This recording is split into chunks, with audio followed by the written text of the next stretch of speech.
చాలా అద్భుతంగా ఉంది. వదిలేస్తే మొత్తం తినేస్తాను. నా సరదా తీరేంత వరకు కొంచెం ఇంకొక తిని వదులుతాను. ఓకే. కానీ చాలా బాగుంది. కానీ ఎంత తిక్కుగా ఉంది మీగడ. So nice. నమస్తే సార్. సార్, నిన్న సుప్రీంకోర్టు ఇచ్చిన ఒక తీర్పు మనకి సంచలనంగా మారింది. బీఆర్ఎస్ ఎమ్మెల్యేలు కాంగ్రెస్లోకి ఫిరాయించడం విషయంలో చారిత్రాత్మక తీర్పునిచ్చింది. సో 3 నెలల్లో స్పీకర్ ఎమ్మెల్యేల డిస్క్వాలిఫికేషన్ పిటిషన్పై చర్యలు తీసుకోవాలి అని చెప్పేసి.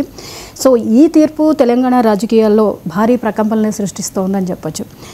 మరి ఈ విషయంలో స్పీకర్ ఏం చేయొచ్చు, ఏ రకమైన చర్యలు తీసుకోవచ్చు సార్? అసలు ఏ రకమైన పరిణామాలు ఇప్పుడు తెలంగాణలో సంభవించవచ్చు? అంటే సుప్రీంకోర్టు చాలా స్పష్టంగా చెప్పింది, 3 నెలల్లో దీనిపైన నిర్ణయం తీసుకోవాలి, డిస్క్వాలిఫికేషన్ పిటిషన్ పైన అని.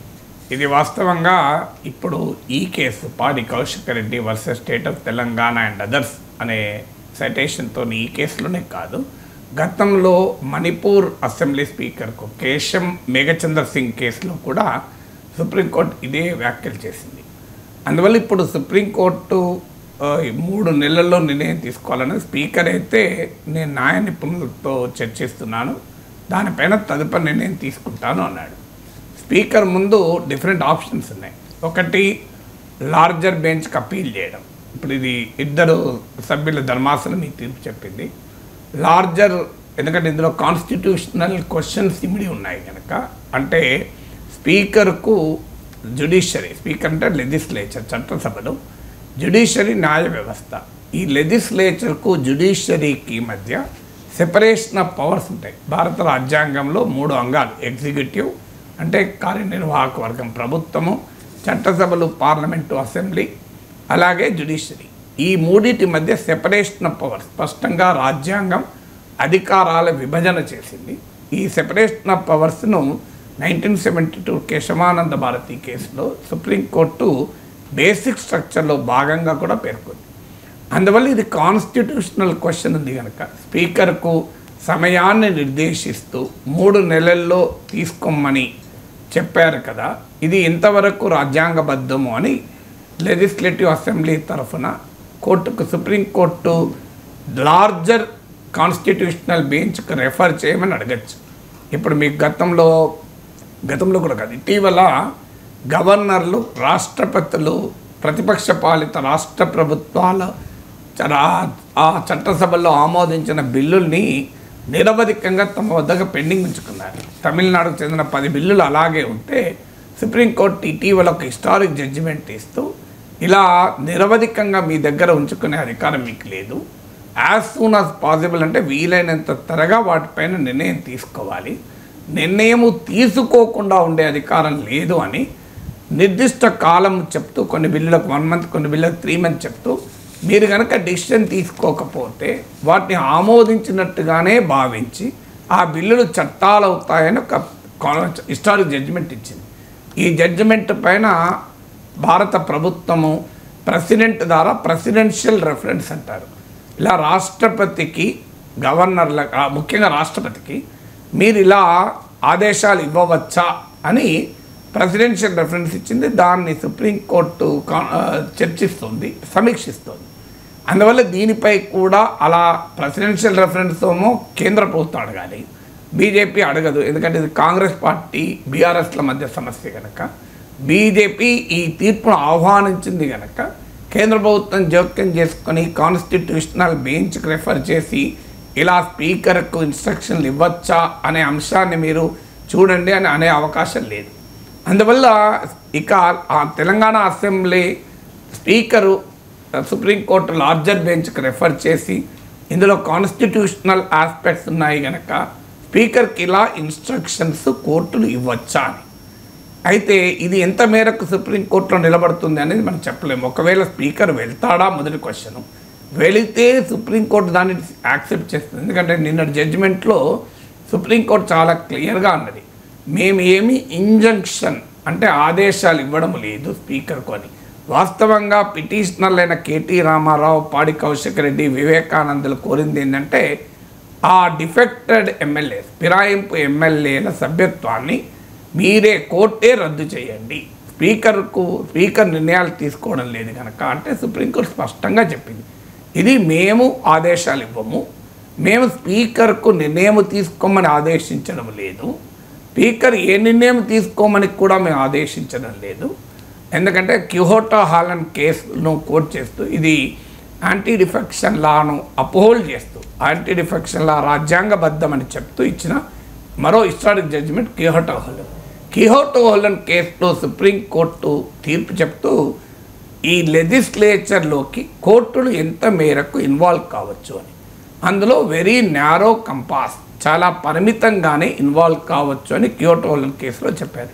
అదే క్యూహోటో హాలన్ కేసును కోర్ట్ చేస్తూ సుప్రీంకోర్టు ఏమన్నదంటే ద రేషియో అంటే స్పీకర్ అధికారాల పరిధిలోకి కోర్టులు ఎంత మేరకు రావచ్చు, ఎంత మేరకు రాకపోవచ్చు, ఈ రేషియోను ప్రస్తావిస్తూ ఏమన్నదంటే సాధారణంగా స్పీకర్ పరిధిలోకి కోర్టులు రావు, కానీ ఇది అదే సమయంలో speaker is not completely immune to judicial review, న్యాయ సమీక్షకు పూర్తిగా అతీతం కాదు అని తీర్పు చెప్తూ మేము ఈరోజు నిర్ణయం తీసుకోమని ఆదేశించడం లేదు, ఎక్స్పిడిషియస్ అంటే త్వరగా నిర్ణయం తీసుకోమని మాత్రమే చెప్తున్నాం.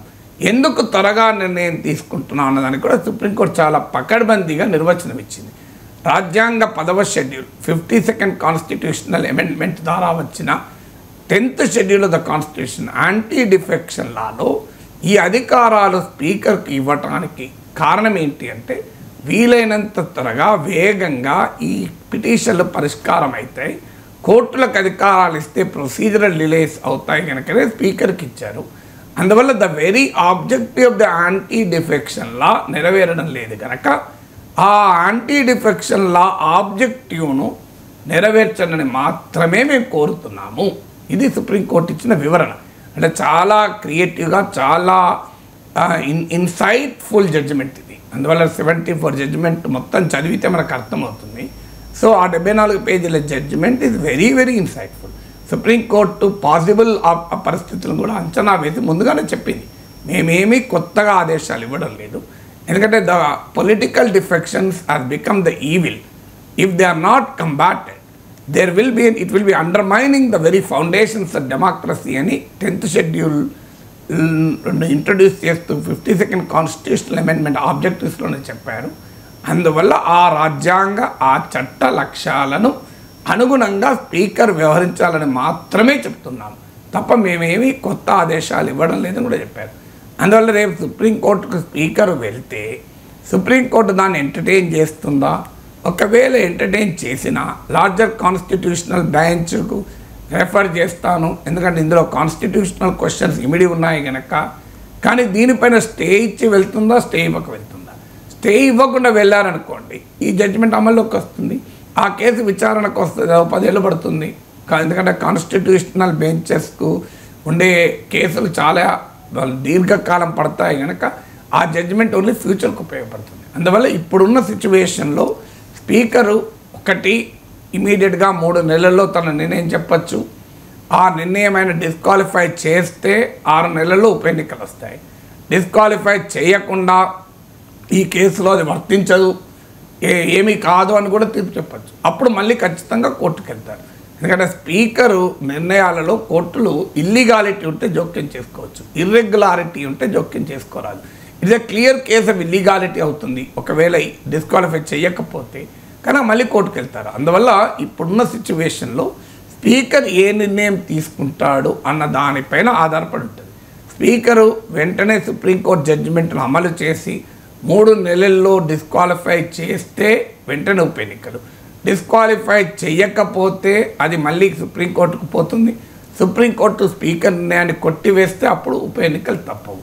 ఈలోగా స్పీకర్ దీన్ని రివ్యూ పిటిషన్ వేసి మళ్ళీ లార్జర్ కాన్స్టిట్యూషనల్ బెంచ్కి రెఫర్ చేయమంటే అప్పుడు ఈ జడ్జిమెంట్ పైన స్టే ఇచ్చిపోతారా, స్టే ఇవ్వకుండా పోతారా? అందువల్ల ఇవన్నీ కూడా ఇప్పుడు క్వశ్చన్స్గానే మిగిలి ఉన్నాయి. అందుకే స్పీకర్ ఏం చేస్తాడని. ఇక ఎమ్మెల్యేలు దీన్ని సాగదీసే అవకాశం కూడా ఉంటుంది. ఎందుకంటే ఎమ్మెల్యేలు సాగదీసే అవకాశం ఉంటుందని సుప్రీంకోర్టే భావించింది. అంటే డిఫెక్టెడ్ ఎమ్మెల్యేస్ తమ సభ్యత్వం పోకుండా కాపాడుకోవటానికి అన్ని పద్ధతులు అనుసరిస్తారు కదా. అందువల్ల దాన్ని కూడా రెఫర్ చేస్తూ సుప్రీంకోర్టు ఏమన్నదంటే ఎమ్మెల్యేలు దీన్ని సాగతీసి ప్రయోజనం పొందాలని చూస్తారు, డిలే అయ్యి, అంటే తమ సభ్యత్వం పోకుండా దీన్ని స్పీకర్ ఎలో చేయకూడదు అని కూడా చెప్తూ, ఒకవేళ అలాంటి ప్రయత్నాలు ఎమ్మెల్యేలు చేస్తే దీని అడ్వర్స్ ఇన్ఫరెన్స్, అంటే మేము ప్రతికూల సంకేతాన్ని తీసుకోవాల్సి ఉంటుంది అని కూడా సుప్రీంకోర్టు చెప్పింది. అందువల్ల ఎమ్మెల్యేలు దీన్ని డిలే చేయలేరు. స్పీకరు ఏ నిర్ణయం తీసుకుంటారో చూడాలి. దాన్ని బట్టి తెలంగాణలో 10 నియోజకవర్గాల ఉప ఎన్నికలు వస్తాయా రావా, ఎందుకంటే ఈలోగా ఫిరాయించిన ఎమ్మెల్సీలపై కూడా సిమిలర్ డిస్క్వాలిఫికేషన్ కేసు వేయాలని కూడా కేసీఆర్ అన్నట్టు కూడా పేపర్లు వచ్చింది. అయితే ఎమ్మెల్సీలు పెద్ద ఇష్యూ కాదు, ఎందుకంటే అది అసెంబ్లీ ద్వారా ఎన్నికలు కనుక దానికి పెద్ద ప్రమాదం ఉండదు. కానీ ఎమ్మెల్యేలు మాత్రం ఉప ఎన్నికలు వస్తాయా రావా అనేది స్పీకర్ ఏం చేస్తాడు, దానికి కోర్టులు ఎలా స్పందిస్తాయి, స్పీకర్ ఏ నిర్ణయం తీసుకుంటాడో ఆ నిర్ణయం పైన తర్వాత పిటిషనర్లు బీఆర్ఎస్ నాయకులు ఎటువైపు మళ్ళీ కోర్టుకు వెళ్తే ఎలాంటి పరిణామాలు ఉంటాయి అన్న దానిపైన ఇదంతా ఆధారపడి ఉంటుంది. ఎస్, ఇక సుప్రీంకోర్టు చారిత్రాత్మకమైన తీర్పు చెప్పింది అని చెప్పొచ్చు. 3 నెలల్లో ఫిరాయింపు ఎమ్మెల్యేలపై చర్యలు తీసుకోండి అని చెప్పి సూచించింది. అయితే ఈ డైరెక్షన్స్ చూస్తుంటే ఉప ఎన్నికలు వస్తాయి అన్న వాతావరణం కనిపిస్తుంది. అలాగే అన్ని పార్టీలు కూడా ఈ తీర్పును స్వాగతిస్తున్నాయి. అంతేకాదు ఇది తమ విజయం, ఇది ప్రత్యర్థుల ఓటమి అని కూడా చెప్తున్నాయి. సో ఈ నేపథ్యంలో అసలు ఏ పార్టీకి ఉప ఎన్నికలే వస్తే గనక ఇది ఛాలెంజ్ అవ్వబోతోంది, ఏ పార్టీకి ఇది ఆపర్చునిటీగా ఉండబోతోంది, ఉప ఎన్నిక కనుక వచ్చిందనుకోండి ఏ రకమైన పరిణామాలు చోటు చేసుకుంటాయి సార్? మీరు అడిగిన క్వశ్చన్లో జ్యోతి గారు 2 పాయింట్స్. ఒకటి, అన్ని పార్టీలు క్లెయిమ్ చేసుకుంటాయి, రాజకీయ పార్టీలు అలాగే ఉంటాయి, కింద పడ్డా మీద పడ్డా మేమే గెలిచామని చెప్తారు. ఇందులో ఇది బీఆర్ఎస్ నాయకులు కేటీ రామారావు అండ్ అదర్స్ వేసిన కేసు, పాడి కౌశిక్ రెడ్డి, వివేకానంద్. ఈ కేసుల్లో వారు యాక్చువల్గా స్పీకర్ కూడా మీరు పంపకండి, కోర్టే ఎమ్మెల్యేస్ని డిస్క్వాలిఫై చెయ్యండి అని అడిగారు. దానికి కోర్టు ఒప్పుకోక స్పీకరే నిర్ణయం తీసుకుంటాడు అని చెప్పారు. అందువల్ల ఇది మా విజయం అని కాంగ్రెస్ అంటుంది. అంటే బీఆర్ఎస్ అడిగింది సాధ్యం కాలే కదా, బీఆర్ఎస్ అయితే అసలు స్పీకర్కే పంపకూడదు, కోర్టులే నిర్ణయం తీసుకోవాలి అని అన్నది కనుక అది ఆ కోర్టు అందుకు అంగీకరించలేదు కనుక ఇది మా విజయం అని కాంగ్రెస్ అంటుంది. కానీ క్లియర్గా స్పీకరు దీన్ని అసెంబ్లీ టర్మ్ అయ్యేదాకా అలాగే ఈ డిస్క్వాలిఫికేషన్ పిటిషన్ల పైన, అంటే బీఆర్ఎస్ నుంచి కాంగ్రెస్కు మారిన ఎమ్మెల్యేలను అనర్హులుగా ప్రకటించి వాళ్ళ శాసనసభ సభ్యత్వాన్ని రద్దు చేయండి అన్న పిటిషన్ల పైన అసెంబ్లీ టర్మ్ అయ్యేదాకా అలాగే కూర్చొని ఉంటున్నారు కదా. ఇది operation successful but patient died అవుతుంది. అందువల్ల మీరు 3 నెలల్లోనే నిర్ణయం తీసుకోవాలి అని చెప్పారు కనుక స్పీకరు నిరవధికంగా వాయిదా వేసి అధికార పార్టీ ప్రయోజనాలకు కాపాడే ప్రయత్నాన్ని సుప్రీంకోర్టు అడ్డుకుంది. అందువల్ల ఇది మా విజయం అని బీఆర్ఎస్ అంటుంది. బీజేపీ నాయకుడు మహేశ్వర్ రెడ్డి కూడా వన్ ఆఫ్ ద పిటిషన్లు కూడా వేసిన వాళ్ళు ఉన్నాడు. అందువల్ల అది బీజేపీ కూడా అదే కోరుకుంది కనుక, ఎందుకంటే బీఆర్ఎస్ కాంగ్రెస్కు ఫిరాయించిన బీఆర్ఎస్ ఎమ్మెల్యేలు డిస్క్వాలిఫై అయితే మంచిదని బీజేపీ కూడా కోరుకుంది కనుక మా విజయం అని బీజేపీ అంటుంది. కానీ ఇది క్లియర్గా అధికార కాంగ్రెస్ పార్టీకి వ్యతిరేకంగా వచ్చిన తీర్పే. ఒక్క అంశము, వెరీ నారో అంశం ఏంటంటే స్పీకర్ నిర్ణయం తీసుకోకుండా మీరే సుప్రీంకోర్టే సభ్యత్వాన్ని రద్దు చేయమని అడిగితే సుప్రీంకోర్టు ఒప్పుకోలే. అది కూడా బీఆర్ఎస్ నాయకులు తెలియక అడిగింది కాదు, అడిగుంటారు తప్ప వాళ్ళకు కూడా తెలుసు ఇదేమి కోర్టు ఎట్లా సభ్యత్వాలు రద్దు చేస్తుంది, అది అయ్యే పనే కాదు, అందరికీ తెలుసు. కానీ వాళ్ళు ఆశించింది సాధ్యమైంది కదా. ఇప్పుడు బీఆర్ఎస్ కోరుకున్నదే జరిగింది. ఎందుకంటే వీళ్ళని స్పీకర్ నిర్ణయం తీసుకుంటలేడు, స్పీకర్ను నిర్ణయం తీసుకునేలా చేయాలి. అయితే ఇళ్ళకగానే పండుగ అవుతుందా అనే తెలుగులో సామెత ఉంది.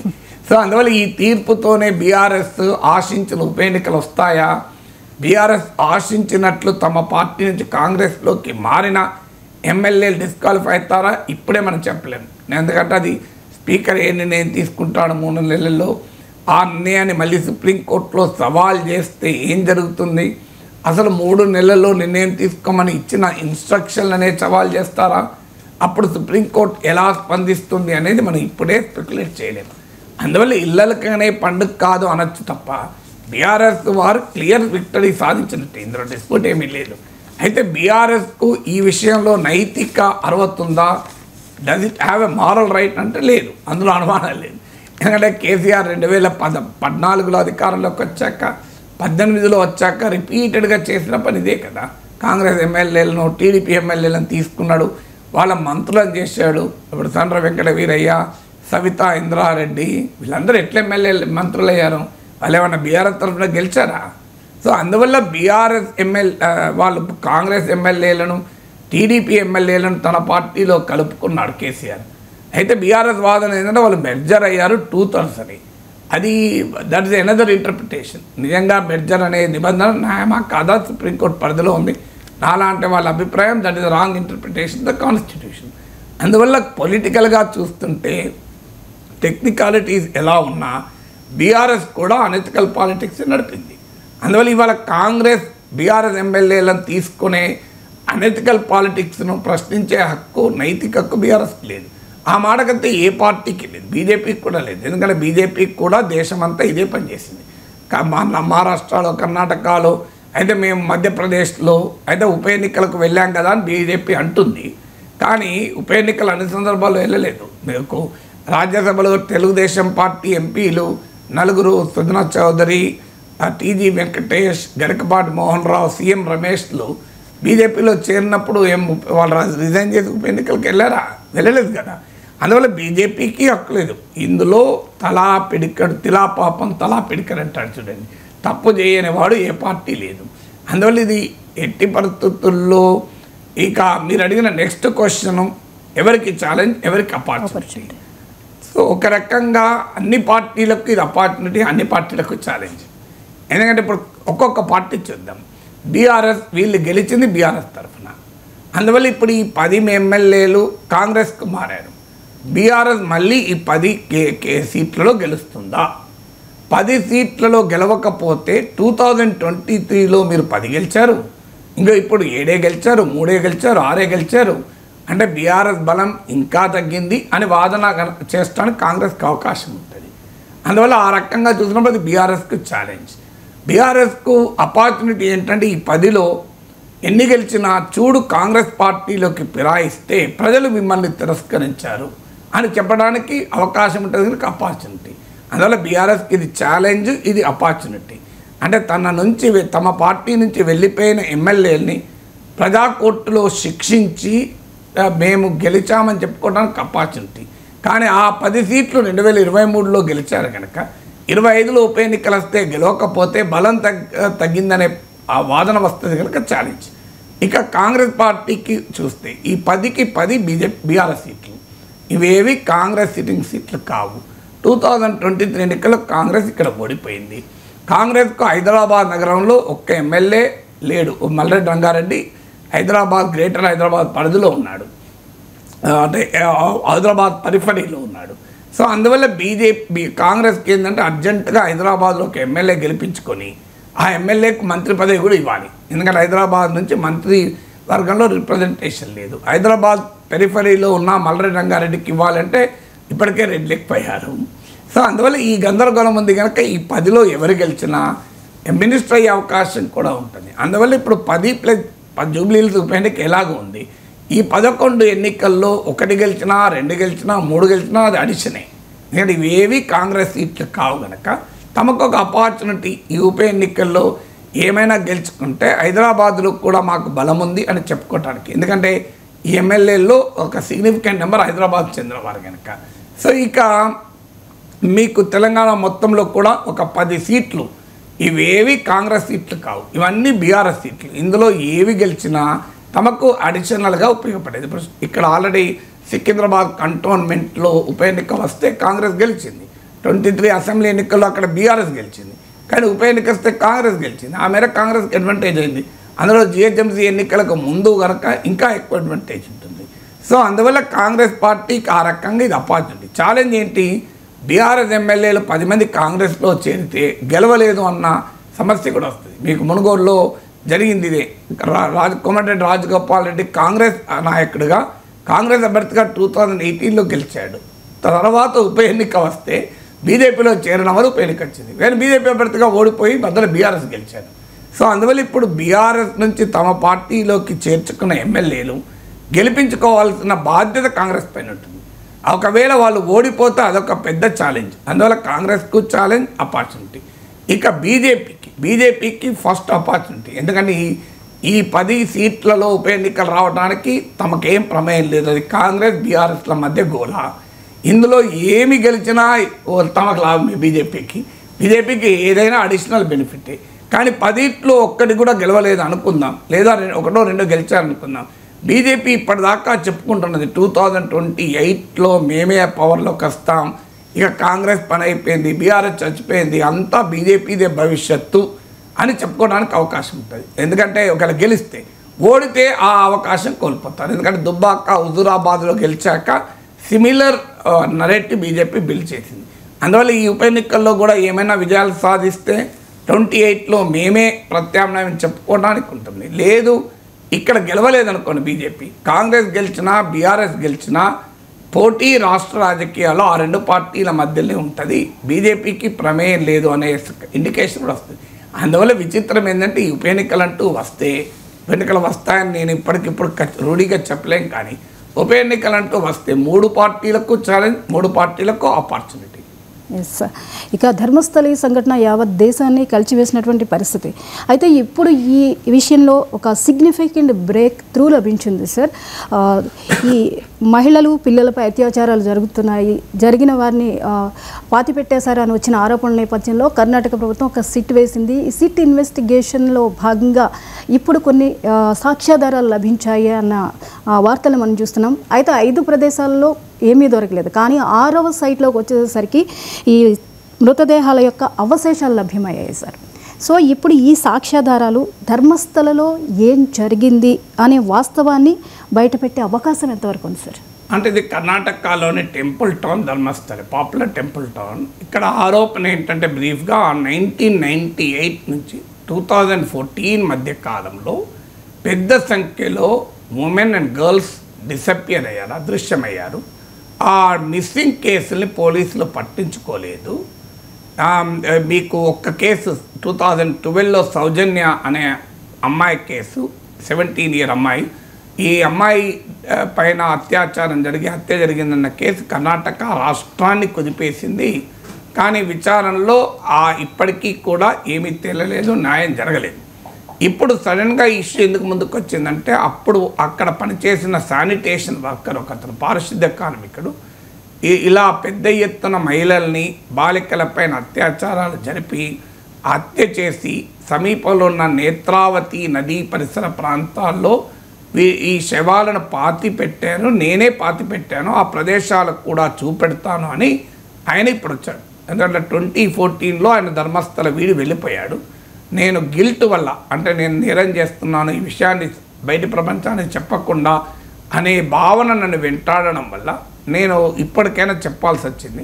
నన్ను భయపెట్టించారు, బెదిరించారు, మా కుటుంబ సభ్యులపై దాడి చేశారు కనుక నేను ఇవన్నీ ఇన్ని రోజులు ఆపాను అని ఆయన బయటకు వచ్చాడు.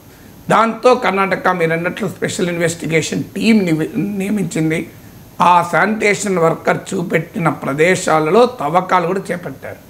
ఇప్పటి వరకు మీరు అన్నట్లు 5 ప్రదేశాల్లో తవ్వకాలు జరిపారు. ఆ 5 తవ్వకాల్లో ఏమీ లభించలేదు. కానీ 6వ సైట్లో తవ్వకాలు జరపగా అందులో 2 మృతదేహాలు లభించాయి. వాళ్ళ పత్రికల్లో కూడా వచ్చినాయి. ఆ 2 ఉమెనియే అని కూడా వచ్చాయి. సో ఆ 2 మృతదేహాలకు సంబంధించిన అవశేషాలు, మృతదేహాలు ఎలాగో లభించవు ఇన్నేళ్ల తర్వాత. అయితే ఇక్కడ సమస్య ఏంటంటే, ఆ ప్రదేశం అతను లొకేట్ చేసిన అది స్పెసిఫిక్గా అదే ప్రదేశం అని చెప్పలేడు కదా ఎవరైనా. సో ఆ దరిదాపులో పాతిపెట్టి ఉన్నాను అని అనొచ్చు. తర్వాత ఎన్విరాన్మెంటల్ కారణాల రీత్యా కావచ్చు, టైం రీత్యా కావచ్చు, ఆ మిగిలిన బోన్స్ అవశేషాలు అక్కడే కరెక్ట్గా ఉన్నాయా లేవా ఇవన్నీ క్వశ్చన్. అవి చాలా డికే అంటే చాలా దెబ్బతిన్న స్థాయిలో ఉన్నాయి. అందువల్ల ఎంతవరకు వీటి నుంచి ఎవిడెన్స్ను కన్స్ట్రక్ట్ చేయొచ్చు అనేది ఒక ఛాలెంజ్. కానీ ఈ 5 సైట్లలో జరిపిన తవ్వకాలలో ఏమీ తేలకపోతే ఇల్లు ఏమీ లేదు, మరి ఈ శానిటేషన్ వర్కర్ ఆరోపణ నిజం కాదు అనే భావన కూడా వచ్చింది. ఎందుకంటే భారతీయ జనతా పార్టీ ఇది ఒక కాన్స్పిరసీ, ఇది కుట్ర, ధర్మస్థల్ అనేది హిందూ పిలిగ్రిమేజ్ సెంటర్ కనుక ఇది కావాలని బదనాం చేస్తున్నారు, కుట్ర అని ఆరోపించింది కూడా. కానీ ఇప్పుడు 6వ సైట్లో అవశేషాలు దొరికాయి. ఎందుకంటే అదేమీ బరియల్ గ్రౌండ్ కాదు. సో అది టెంపుల్కి సమీపంలో నేత్రావతి నది ఒడ్డున అలాగే నేత్రావతి నది పక్కనే ఉన్న హైవే పక్కన. సో అక్కడ శవాలు పాతి పెట్టే ప్లేసే కాదు, పోనీ అదొక బరియల్ గ్రౌండ్. ఆ బరియల్ గ్రౌండ్ కనుక అక్కడ వేరే వాళ్ళ శవాలు పాతి పెట్టారని చెప్పలేము. సో అదేమి బరియల్ సైట్ కాదు, హైవే పక్కన బరియల్ సైట్లు ఉండవు కదా. సో అందువల్ల మీకు ఇది ఖచ్చితంగా ఈ అవశేషాలు కొంత ఎవిడెన్స్ను క్రియేట్ చేస్తాయి, something serious might have happened. అయితే ఆ శానిటేషన్ వర్కర్ ఆరోపిస్తున్నట్లు పెద్ద ఎత్తున మహిళలు బాలికలపైన అత్యాచారాలు జరిగి ఆ టెంపుల్ అడ్మినిస్ట్రేషన్ ఇన్వాల్వ్మెంట్తో హై లెవెల్ పొలిటికల్ ఇన్ఫ్లుయెన్స్లతో జరిగింది అనేది ఆరోపణ.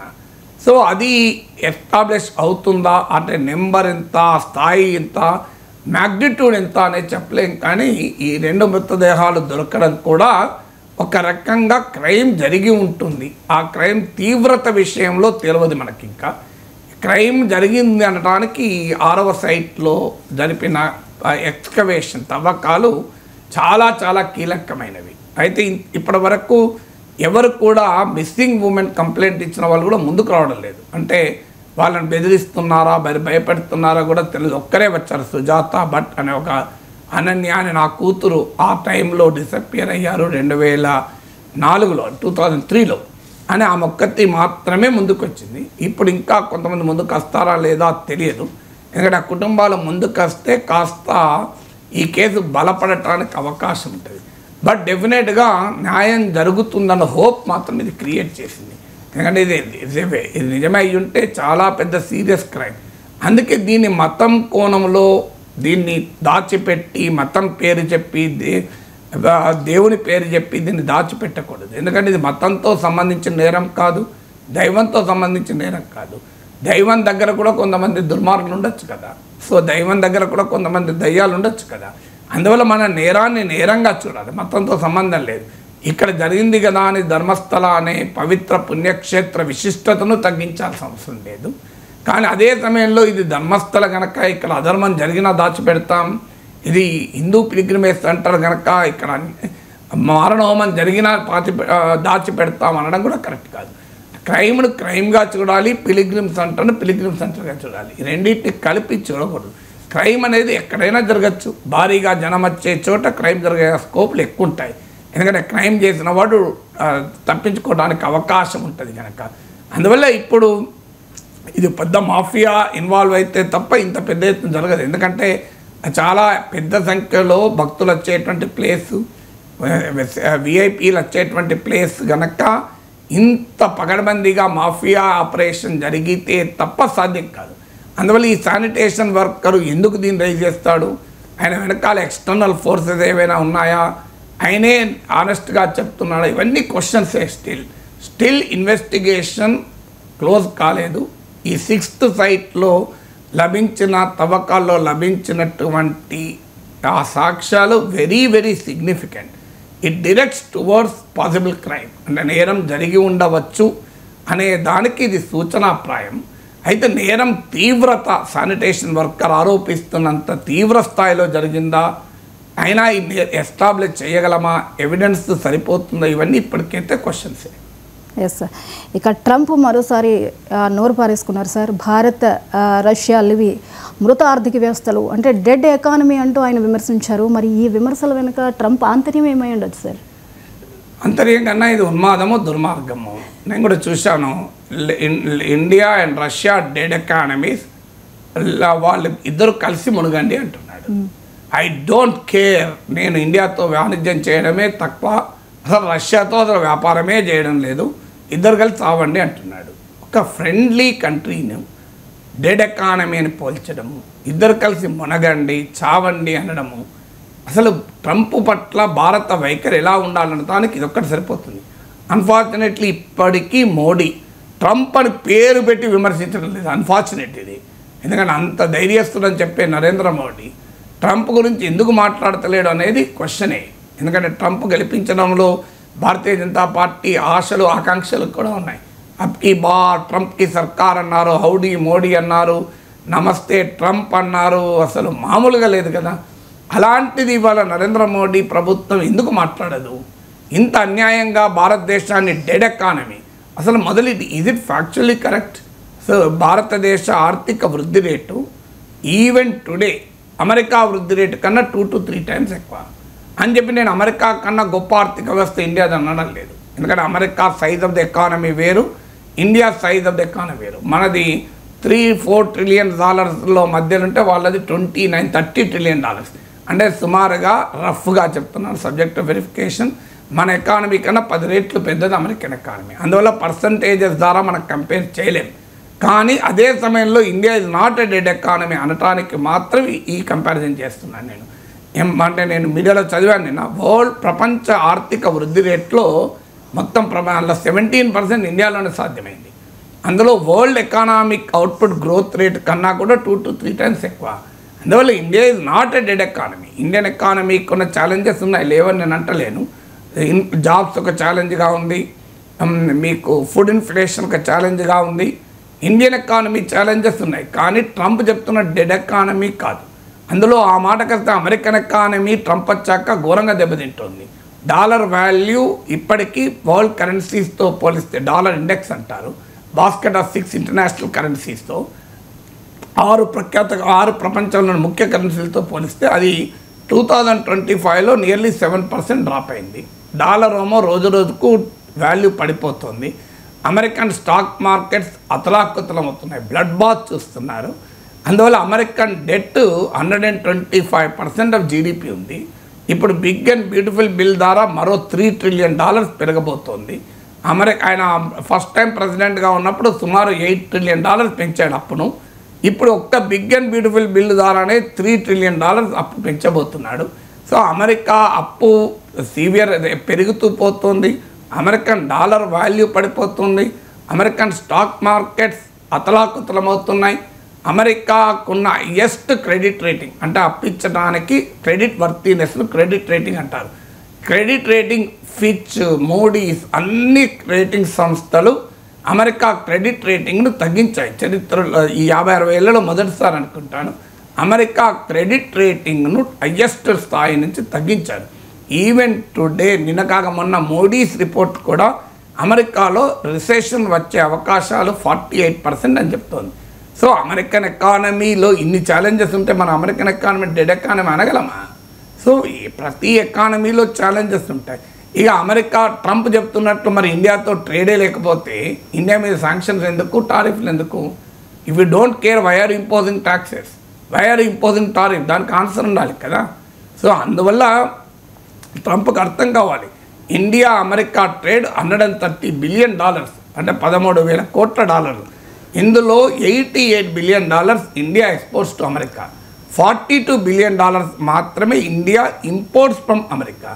అందువల్ల మనకు అమెరికాతో ట్రేడ్లో, బైలేటరల్ ట్రేడ్ ద్వైపాక్షిక వాణిజ్యంలో $46 billion సర్ప్లస్ ఉంది. ఇండియా వైపు సర్ప్లస్ ఉంది, అమెరికా వైపు డెఫిసిట్ ఉంది. మరి ఎలా రకంగా ఇది డెడ్ ఎకానమీ అవుతుంది? సో అందువల్ల ట్రంప్ చెప్పాలి కదా.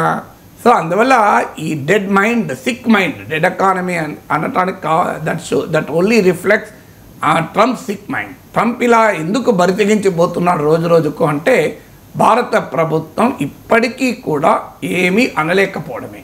ఎందుకంటే Trump Pakistan I love you అన్నా మోడీ మాట్లాడాడు, ట్రంప్ హసీం మునీర్కి హైయెస్ట్ ఆనర్ ఇచ్చినా మోడీ మాట్లాడాడు, కాశ్మీర్ ఇష్యూ ఇంటర్నేషనలైజ్ చేస్తామన్నా మోడీ మాట్లాడాడు, నేనే యుద్ధం ఆపాను ట్రేడ్ అని అస్త్రాన్ని ప్రయోగించి అన్నా మోడీ బహిరంగంగా ఏం మాట్లాడాడు. పార్లమెంట్లో 2 గంటలు మాట్లాడినా ట్రంప్ పేరు తీయడం దాదాపు ఒకసారి కూడా తీసినట్లేడు. ఒక నో వరల్డ్ లీడర్ అంటాడు తప్ప ట్రంప్ అన్నాడు. ట్రంప్తో ఫోన్ సంభాషణలో చెప్పినా అంటాడు కానీ బహిరంగంగా ఒక్క మాట్లాడాడు. సో అందువల్ల ఇక ట్రంప్ రెచ్చిపోమంటే ఏం పోతాడు, మనం కామ్గా ఉంటే రెచ్చిపోడా. అన్ఫార్చునేట్లీ అమెరికాకు అత్యంత మిత్ర దేశాలకు కూడా ధైర్యంగా చెప్తున్నారు. కెనడా అమెరికాపై చాలా ఆధారపడ్డ దేశం. మెక్సికో ఎక్స్పోర్ట్స్లో 86% అమెరికాకే, ఇండియన్ ఎక్స్పోర్ట్లో 18% అమెరికా, 17-18% నాకు గుర్తున్నంత వరకు. అయినా మెక్సికో ప్రైమ్ మినిస్టర్ ఇప్పటికీ డీల్ కుదుర్చుకోలేదు, ఇప్పటికీ బహిరంగంగానే ట్రంప్ హెచ్చరిస్తున్నాడు. జపాన్ సెక్యూరిటీ మొత్తం అమెరికాకు అవుట్సోర్స్ చేశారు. అలాంటి జపనీస్ ప్రైమ్ మినిస్టర్ ధైర్యంగా మాట్లాడుతున్నాడు. ఎందుకో మన ప్రధానమంత్రి ఏమీ మాట్లాడతలేడు. దాంతో ట్రంప్ ఇంకా రెచ్చిపోతున్నాడు. ఇంట్రెస్టింగ్ ఏంటంటే ఇండియానోమో డెడ్ ఎకానమీ అన్నాడు, మన పైన 25% టారిఫ్ అన్నాడు, అడిషనల్ పెనాల్టీ అన్నాడు.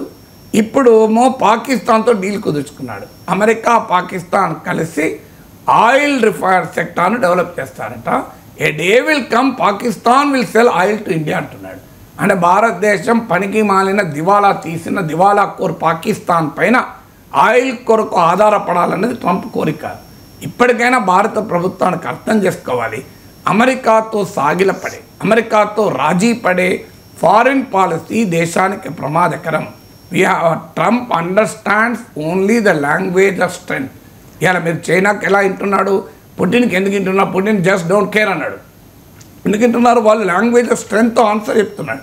ఆఖరికి ఒక చిన్న దేశమైన North Korea, Kim is my friend, I will talk to Kim అంటున్నాడు. ఎందుకంటున్నాడు అంటే కిమ్ కన్నా జింపింగ్ చైనా అంటే పోనీ మనకన్నా పెద్ద దేశం, బలమైన దేశం. రష్యా మనకన్నా బలమైన దేశం ఏం కాదు. మనమే Indian economy not weaker than Russian economy కదా. ఆ మాటకైతే చైనీస్ ఎకానమీ గ్రోత్ రేట్ కన్నా ఇండియన్ ఎకానమీ బెటర్గా ఉంది. ఇప్పుడు నార్త్ కొరియా కిమ్ కూడా అమెరికా ట్రంప్ ఏం మాట్లాడతలేడు, కానీ ఇండియా మీద ఎందుకు మాట్లాడుతున్నాడు?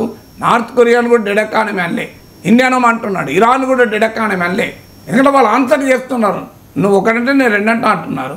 దాంతో వాళ్ళని డెడ్ ఎకానమీ అంటున్నాడు, ఇండియాను మాత్రం డెడ్ ఎకానమీ అంటున్నాడు. So the time has come India to send a strong signal to Trump. ప్రపంచంలో మాకు కూడా ఆప్షన్స్ ఉంటాయి. నీవు కనుక ఎక్కువ తక్కువ చేస్తే we have our own geo political options. మా వ్యూహాలు మాకుంటాయి, మా స్ట్రాటజిక్ ఆప్షన్స్ మాకుంటాయి.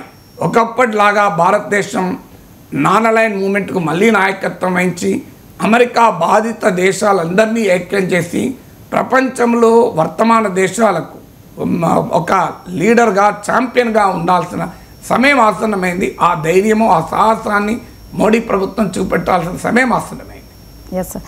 ఇక జల వివాదం ఏపీ తెలంగాణల మధ్య ఈ ఇష్యూ కొద్దికాలంగా నడుస్తుంది. అయితే బనకచెర్ల ప్రాజెక్టు ప్రధానంగా ఈ విషయంలో లోకేష్ క్వశ్చన్ చేయడం జరిగింది సార్. సముద్రంలో కలిసే జలాలనే వాడుకుంటే అసలు తప్పేంటి అని చెప్పి ఆయన ప్రశ్నిస్తున్నారు. తెలంగాణకైతే ఈ విషయంలో ఎలాంటి నష్టం జరగదు, బనకచెర్ల ప్రాజెక్టులో అసలు తప్పేముంది అనేది ఆయన ప్రశ్న.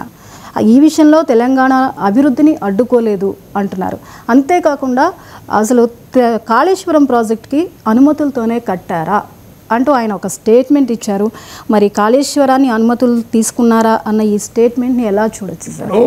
లోకేష్కి అర్థం కావాలి, తెలంగాణ పైన నోరు పారేసుకునే ముందు ఆయన పార్టీ కదా దేశంలో పాలిస్తున్న కూటమిలో ఉన్నది.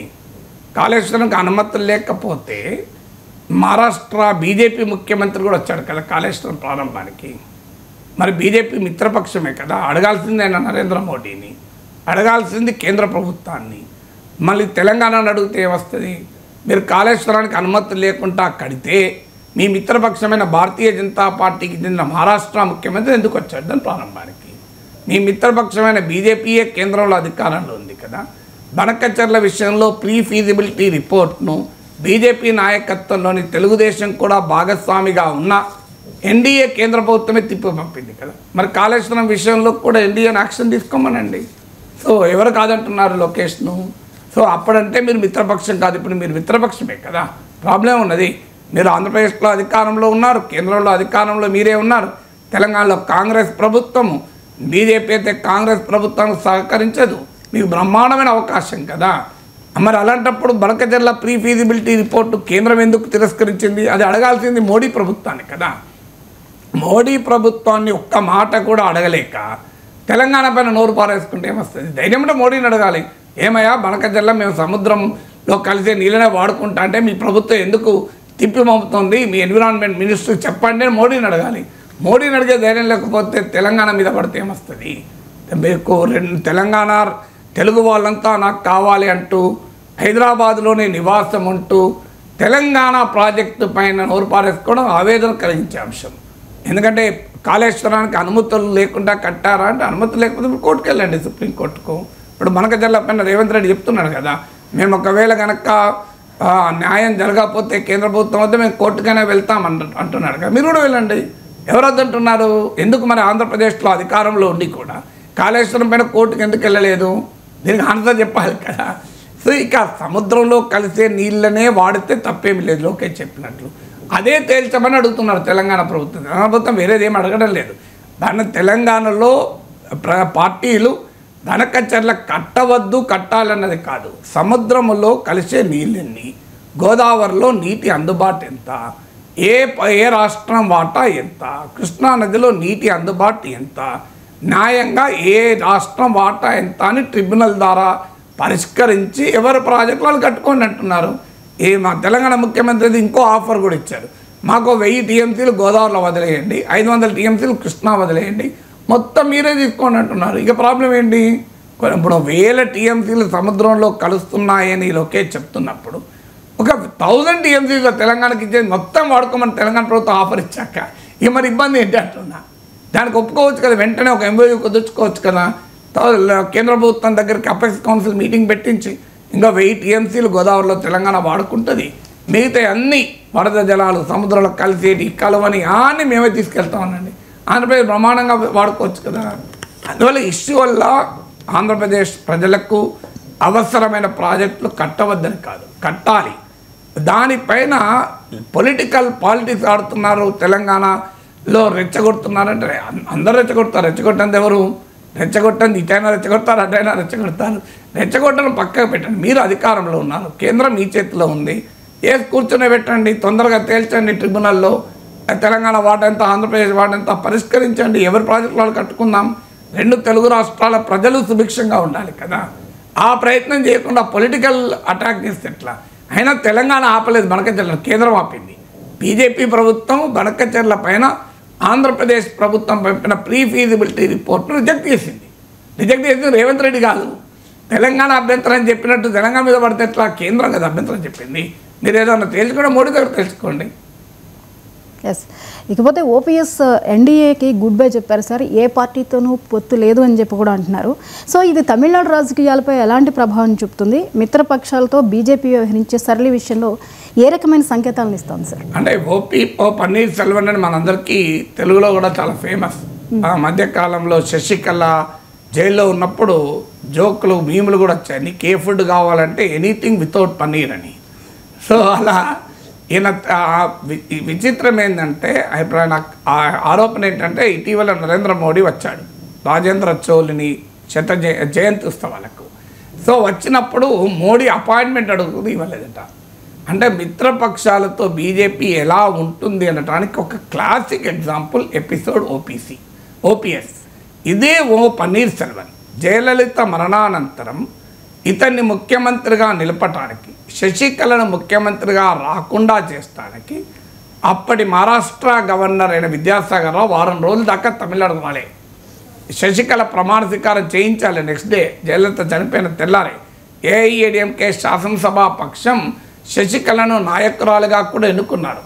అయినా వారం రోజుల దాకా మహారాష్ట్రకు తమిళనాడుకు ఉమ్మడి గవర్నర్గా ఉన్న విద్యాసాగర్ రావు రాకపోతే అప్పుడు శశికళ మీద కోర్టు కేసులో ఆమెకు కరప్షన్ కేసులో జైలు శిక్ష పడితే ఆమె డిస్క్వాలిఫై అయిపోతే అప్పుడు బీజేపీ అప్పటిదాకా గవర్నర్ వెళ్ళలే.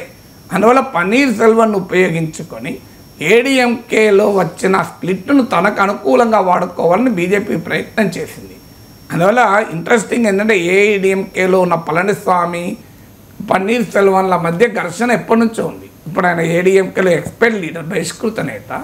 సో బీజేపీకి ఉన్న చాయిస్ ఏంటంటే పన్నీర్ సెల్వన్. ఇంట్రెస్టింగ్ ఏంటంటే అదే పన్నీర్ సెల్వన్ ఇప్పుడు పర్సనా నాన్ గ్రేటా అంటారు ఇంగ్లీష్లో. సో ఆయనతో అవసరం తీరింది కనుక పక్కకు తీసి ఇలా పావును పడేస్తే పన్నీర్ సెల్వన్ వాడు ఎన్డీఏ నుంచి బయటకు వచ్చాడు. సో అందువల్ల బీజేపీ మిత్రపక్షాలతో ఎలా యూజ్ అండ్ త్రో పాలిటిక్స్ ఆడుతుంది అన్నదానికి ఇది ఉదాహరణ. ఇది కేవలం ఒక తమిళనాడులో జరగలే. జమ్మూ కాశ్మీర్లో పీడీపీని ఉపయోగించుకుని అధికారంలోకి వచ్చింది, పీడీపీని పక్కకు పెట్టింది. పంజాబ్లో శిరోమణి అకాలీదళను చాలా కాలం ఉపయోగించుకుని శిరోమణి అకాలీదళను పక్కకు పడేసింది. మహారాష్ట్రలో శివసేనను చాలా ఉపయోగించుకొని బలపడింది, శివసేనను పక్కకు పడేసింది. బీహార్లో నితీష్ కుమార్ను ఉపయోగించుకునే బలపడింది, ఇప్పుడు నితీష్ కుమార్నే పక్కకు పెట్టి ఎత్తుగడలు అనుసరిస్తుంది. సో ఇలా దేశమంతటా మనం ఈ పరిణామాలు చూసాం, ఒక్కచోట కాదు. అందువల్ల బీజేపీ మిత్రపక్షము మాకు జీవితకాలపు బంధము, వేల సంవత్సరాల అనుబంధము అంటూ బీజేపీతో పొత్తును టీడీపీ నాయకులు కీర్తిస్తూ ఉంటారు. కూటమిని వాళ్ళకు ఒకసారి పన్నీర్ సెల్వన్ ఎపిసోడ్ చూస్తే అర్థమవుతుంది. తెలుగుదేశం పార్టీకి భవిష్యత్ చిత్రము వెండి తెరపై ప్రత్యక్షమవుతుంది. సో అందువల్ల భారతీయ జనతా పార్టీ తప్పందామా? Well, that is politics. Panneer Selvam ఏమైనా చాలా నిజాయితీ కలిగిన రాజకీయ నాయకుడా? ఆయన గేమ్స్ ఆడుతాడు, బీజేపీ గేమ్స్ ఆడుతుంది. ఏం చంద్రబాబు నాయుడు తన 2018లో బీజేపీ పట్ల వ్యతిరేకత వస్తోంది, 2019లో నరేంద్ర మోడీ మళ్ళీ గెలవడుతున్నప్పుడు బీజేపీని విడిచిపెట్టి కాంగ్రెస్ వైపు చూడలేదా? ఇతర పార్టీల వైపు చూడలేదా? కుమారస్వామి ప్రమాణ స్వీకారానికి వెళ్ళలేదా? వేదిక పైన రాహుల్ గాంధీతో సన్నిహితంగా ఉండడానికి చేసిన ప్రయత్నాల ఫోటోలు, వీడియోలు లేవా మనకు? అందువల్ల అందరు నాయకులు అంతే, వాళ్ళ వాళ్ళ అవసరాల కొరకు ఆ పార్టీలు వ్యవహరిస్తుంటాయి. అందులో బీజేపీ చేస్తే తప్పు, వేరే పార్టీలు చేస్తే తప్ప. పన్నీర్ సెల్వం తన పొలిటికల్ సర్వైవల్ కొరకు బీజేపీతో అంటకాగాడు. బీజేపీ తన పొలిటికల్ అవసరాల కొరకు ఇవాళ పన్నీర్ సెల్వం పక్కకు పడేసింది. ఎందుకంటే పళనిస్వామి ఏడీఎంకే నాయకుడిగా బలపడ్డాడు, ఏడీఎంకే బీజేపీకి పొత్తు పెరిగింది. అందువల్ల ఇవాళ పళనిస్వామి అవసరం అనుకున్నారు కనుక సింపుల్గా పన్నీర్ సెల్వం పక్కకు పెట్టారు. ఇది రాజకీయాల్లో అర్థం చేసుకోవాల్సింది. అందువల్ల బీజేపీని కూడా నేను తప్పు పట్టడం లేదు. కోల్డ్ బ్లడెడ్ పాలిటిక్స్ రాజకీయాల్లో నాకు అవసరం ఉన్నంతకాలం ఉపయోగించుకున్నాం, అవసరం లేదు పడేస్తాం. అన్ని పార్టీలు అంతే చేస్తాయి కదా. తెలుగుదేశం బీజేపీతో ఎన్నిసార్లు కలిసింది, ఎన్నిసార్లు విడిపోయింది. సో అందువల్ల బీజేపీ చేస్తే తప్పని నేను అంటలేను, బట్ బీజేపీ చేస్తుంది అన్న వాస్తవాన్ని మాత్రమే చెప్తున్నా. అందువల్ల పన్నీర్ సెల్వం ఎపిసోడ్ బీజేపీ మిత్రపక్షాలతో ఎలా వ్యవహరిస్తారన్న దానికి ఒక క్లాసిక్ ఎగ్జాంపుల్. ఇక ఆయన స్టాలిన్తో మార్నింగ్ వాక్లో కలిసి మాట్లాడిన తర్వాత ఎన్డీఏ గుడ్ బై చెప్పాడు. అంటే మోస్ట్ ప్రాబబ్లీ డిఎంకే నాయకత్వంలోని కూటమి వైపు వెళ్తాడు. అయితే ఇప్పటికైతే నేను వెళ్ళడం ఏ కూటమితో వెళ్ళడం లేదు, ఎన్నికలు ఇంకా సమయం ఉంది అంటున్నాడు. ఈవెన్ టీవీకేతో కలవచ్చు విజయ్తో అని కూడా అంటున్నాడు. సో అందువల్ల still situation is not so clear. Paneer Selvam ఏదో తమిళనాడులో ఎర్త్ షేకింగ్, భూకంపం పుట్టించే ప్రభావం చూపుతాడని నేను అనుకోను. బట్ ఒక సిగ్నిఫికెంట్ ఎన్డీఏ నుంచి వెళ్ళిపోవడం మాత్రం ఒక సిగ్నిఫికెంట్ పొలిటికల్ డెవలప్మెంట్. ఎస్. ఇకపోతే చంద్రబాబు నాయుడు ప్రభుత్వం P4 పథకాన్ని ఎంతో ప్రతిష్టాత్మకంగా తీసుకుంది. అయితే ఇప్పుడు ఈ పథకం మీద కొన్ని ఆరోపణలు వస్తున్నాయి సార్. మార్గదర్శకులుగా చేరండి అని చెప్పేసి అధికారులు, ఉపాధ్యాయులు, సిబ్బందిపై ఒత్తిడి తెస్తున్నారు అన్న ఆరోపణలు వినిపిస్తున్నాయి. అయితే దీన్ని ఖండిస్తోంది ప్రభుత్వం. స్వచ్ఛందంగానే వస్తున్నారు అని చెప్పేసి ప్రభుత్వం అంటోంది. సో అసలు ఇక్కడ వాస్తవం ఏంటి సార్? ఇలా ఆరోపణలు ఏమన్నది వాస్తవం, మీకు ఆర్డర్సే ఉన్నాయి కదా. నాకు ఏలూరు జిల్లా విద్యాధికారి, డిస్ట్రిక్ట్ ఎడ్యుకేషనల్ ఆఫీసర్, కలెక్టర్ ఆదేశాల మేరకు నేను టీచర్లను, హెడ్ మాస్టర్లను, స్కూల్ అసిస్టెంట్లను మీరు మార్గదర్శకులుగా చేరి మీరు బంగారు కుటుంబాలను దత్తత తీసుకోండి అని ఆదేశాలు ఇచ్చాడు. డిఓ ఆర్డర్స్ ఉన్నాయి కదా, ఇది ఫ్యాక్ట్ కదా అందరికీ. నేను పేరుతో ఏలూరు కలెక్టర్, ఏలూరు డిఈఓ ఇచ్చిన ఆదేశాలు, ఏలూరు డిఈఓ ఇచ్చిన ఆదేశాలు ఈ was referring to collectors orders also. Collector మరి ఆదేశాలు ముఖ్యమంత్రికి సంబంధం లేకుండా కలెక్టర్ ఆదేశాలు ఇస్తాడా? ఇస్తే మరి కలెక్టర్ పైన ముఖ్యమంత్రి ఎందుకు చర్య తీసుకోలేదు? మేము మా ప్రభుత్వం నుంచి ఆదేశాలు లేకపోయినా మీరు డిఈఓకి ఎందుకు చెప్పారని. పోనీ కలెక్టర్ చెప్పకుండా డిఈఓ చెప్తే డిఈఓ పైన చర్యలు తీసుకోవాలి కదా. అందువల్ల ఇది వివాదమైనాక అలాంటిది ఏమీ లేదంటే లాభం ఏంటి? సో అలాగే సాలూరు మున్సిపల్ కమిషనర్, మీరు అది ఇప్పుడు విజయనగరం సమీపంలో ఉంటుంది, ఐ థింక్ ఇది మన్యం జిల్లాలో వస్తుంది అనుకుంటాను. విజయనగరం జిల్లాలో, మన్యం జిల్లాలో వెరిఫై చేయాలి. బట్ సాలూరు మున్సిపల్ కమిషనర్ కూడా ఇదే రకమైన ఆదేశాలు ఇచ్చాడు. ఇందులో అయితే మీరు ఉద్యోగులనే కాదు, అంగన్వాడీలను కూడా అడాప్ట్ చేసుకోవాలన్నాడు. వాళ్ళే మార్గదర్శకులు పాప, అంగన్వాడీలు వాళ్ళే బంగారు కుటుంబాలు లాంటి వాళ్ళు. సో అందువల్ల క్లియర్గా ఉద్యోగులపైన, ఉపాధ్యాయులపైన ఆ ఒత్తిడి క్లియర్గా ఉంది. ఇక్కడ రెండు ఉదాహరణ అయితే ఇది ఏది చంద్రబాబు నాయుడు ప్రభుత్వం రాష్ట్రం అంతా ఇలా ఒత్తిడి తెస్తుందని నేనేం ఆరోపించడం లేదు. కానీ డెఫినెట్గా ఇలాంటివి జరగడం వల్లనే విమర్శలు వచ్చాయి. అయితే ఎందుకు అంటే కార్పొరేట్లు ఆశించిన స్థాయిలో బంగారు కుటుంబాలను దత్తత తీసుకొని పేదరిక నిర్మూలన కలిసి వస్తారా? Corporates no only profits. వాళ్ళు ఏమైనా ఫిలాంథ్రపీ చేస్తారు, కార్పొరేట్ సోషల్ రెస్పాన్సిబిలిటీ ఉంది. చట్టమే వచ్చింది 2% తమ ప్రాఫిట్స్లో సిఎస్ఆర్ కింద వాడాలి అని. కానీ మనందరికీ తెలుసు ఇవాళ దేశవ్యాప్తంగా ఎన్ని కంపెనీలు హానెస్ట్గా సిఎస్ఆర్ యాక్టివిటీ చేస్తున్నాయని అందరికీ తెలిసిన విషయమే అది. అందువల్ల చంద్రబాబు నాయుడు ఆశించడంలో తప్పలేదు P4 అని. కానీ ఇది ఒక్కటే ఒక మ్యాజిక్ ఫార్ములా, మ్యాజిక్ బుల్లెట్, దీంతో పేదరికం పోతుంది అని చెప్పడం రాదు. ఎస్, P4 మంచి ఇనిషియేటివ్, ఫిలాంథ్రపీని ఎంకరేజ్ చేస్తే సంతోషం, కాదని కాదు. కానీ philanthropy cannot be by force. దాతృత్వాన్ని, దానాన్ని బలవంతంగా చేయించలేం కదా. అది మనస్ఫూర్తిగా స్వచ్ఛందంగా చేయాలి. దానికి కొన్ని పరిమితులు ఉంటాయి. ఎందుకంటే 20 లక్షల కుటుంబాలను పైకి తెచ్చడానికి ఎంతమంది సంపన్నులు ముందుకొస్తారు, ఎంతమంది సంపన్నులు ముందుకొస్తే సాధ్యమవుతుంది. అందులో ప్రభుత్వం ఓన్లీ మేము ఫెసిలిటేటర్ అంటున్నాం. ఒకవైపు లూలుకు కారు చౌకగా భూములు ఇస్తూ మా దాదాపు 15 ఎకరాలు విశాఖలో, 4 ఎకరాలు విజయవాడలో కారు చౌక. లూలు ఏమైనా ఫిలాంథ్రపిక్ సంస్థనా? లూలు వ్యాపార సంస్థ కదా. ఆ భూములపైన డబ్బులు వసూలు చేయండి, కనీసం నా 10 బంగారు కుటుంబాలను బాగు చేయొచ్చు.